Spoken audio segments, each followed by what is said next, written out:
Grilled fish बारिश में बस यात्रा। बड़ौदा नामक गांव में बिरजू नाम का एक टीचर रहता है। गवर्नमेंट स्कूल में वो नया नया ज्वाइन हुआ था। वो पाठ पढ़ाने के लिए स्कूल में जाते ही वहां पर सिर्फ 2 ही स्टूडेंट रहते हैं। ऊपर से उस स्कूल की परिस्थिति भी ठीक नहीं थी।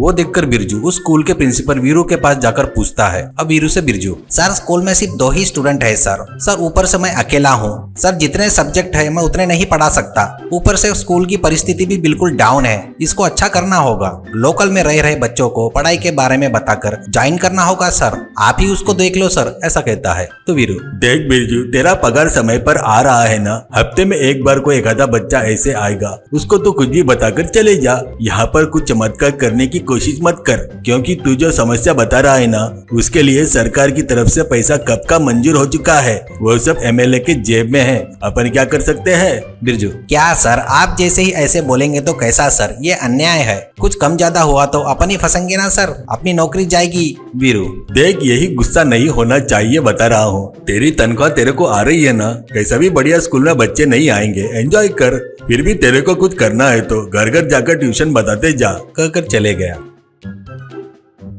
ऐसे ही रहते हुए कुछ दिनों बाद काम वाम कुछ नहीं रहने से बिरजू को क्या करना करके समझ में नहीं आता। किसको बताना चाहिए ये समस्या उसको समझ में नहीं आता। इससे बिरजू भी धीरे धीरे खाली रहने की आदत डालकर एक दिन एक गल लेकर गांव के आखिरी में तालाब के पास मछली पकड़ने जाता था।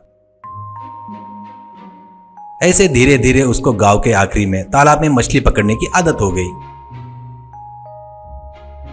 ऐसे ही रहते हुए एक दिन रास्ते के बीच में बस रुकी हुई दिखती है।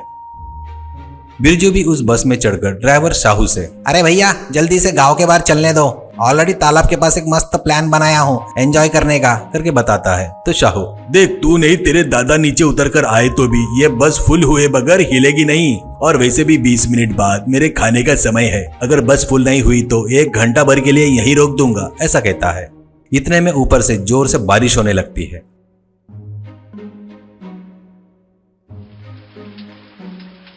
वो देखकर बिरजू कंडक्टर कितना भी जाने दो बोले तो भी शाहू बस को आगे नहीं बढ़ाता।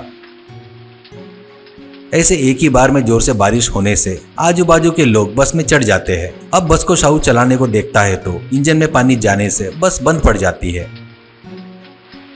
अब बिरजू कुछ भी नहीं कर सकता करके धीरे से सभी लोगों के साथ मिलकर बस के टॉप पर चढ़कर बैठता है। उसके बाद अपनी कुर्सी खोलकर गल फेंकता है। उसके बाद एक सूटकेस जैसा सेटअप खोलकर ग्रिल को ओपन करता है। उसके बाद गल से बाढ़ में बहकर आए मछलियों को पकड़ना शुरू करता है। इन सबको लोग बड़े आश्चर्य से देख रहे थे। अब वो पकड़े हुए मछली को उसके बाजू में रखे ब्रैकेट में डालकर उसको अच्छे से काट कर उसको अच्छे से ग्रिल कर रहा था। उसके बाद उनको लोगों के सामने बढ़िया खाकर एंजॉय कर रहा था। वैसे ही कुछ लोग पानी में बह रहे थे तो उनको अपने पास के रस्सी को फेंक कर बचा रहा था। वो देखकर बिरजू से शाहू, ये मेरी बस है, तू अकेला एंजॉय करते हुए खाना नहीं, मुझे भी भूख लगी है, मुझे भी एक मछली दे। और आदमियों को बचाए तो एक एक आदमी के पास से 5-5 हजार रुपए वसूल कर दोनों लोग आधे आधे बांट लेंगे, ऐसा कहता है। इतने में और एक बार गल डालकर पकड़े सो मछली को बिरजू साफ करके ग्रिल करना शुरू करता है।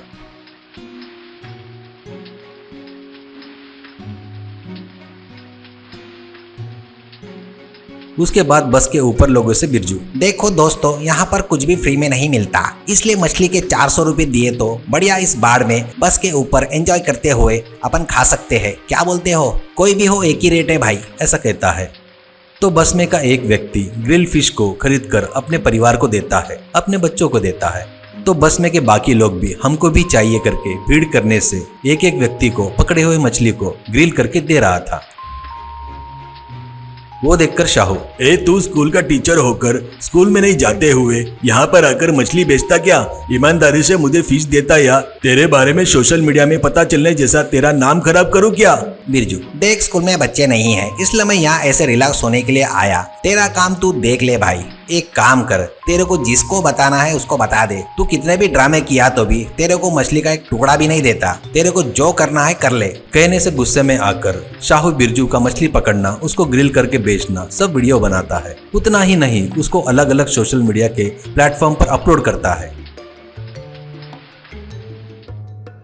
ऐसे देखते ही देखते हफ्ते भर में सरकारी नौकरी कर रहे, कुछ भी काम वाम नहीं करते हुए ऐसे बाढ़ में मछली पकड़ रहा है करके, ऊपर से उन मछलियों को बेच रहा है करके वो वीडियो बहुत पॉपुलर हो जाता है।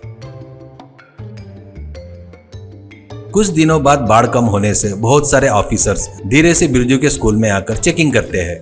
वो लोग पूरे स्कूल को चेक करते हैं तो उस स्कूल में कोई भी काम नहीं हो रहा है करके वो लोग बता रहे बच्चों की संख्या और यहाँ पर जो दिख रहे बच्चे का तालमेल बैठ नहीं रहा था करके उनको दिखता है। उतना ही नहीं, उस स्कूल में आने वाले फंड को प्रिंसिपल और एमएलए मिलकर दबा दिए करके पता चलता है।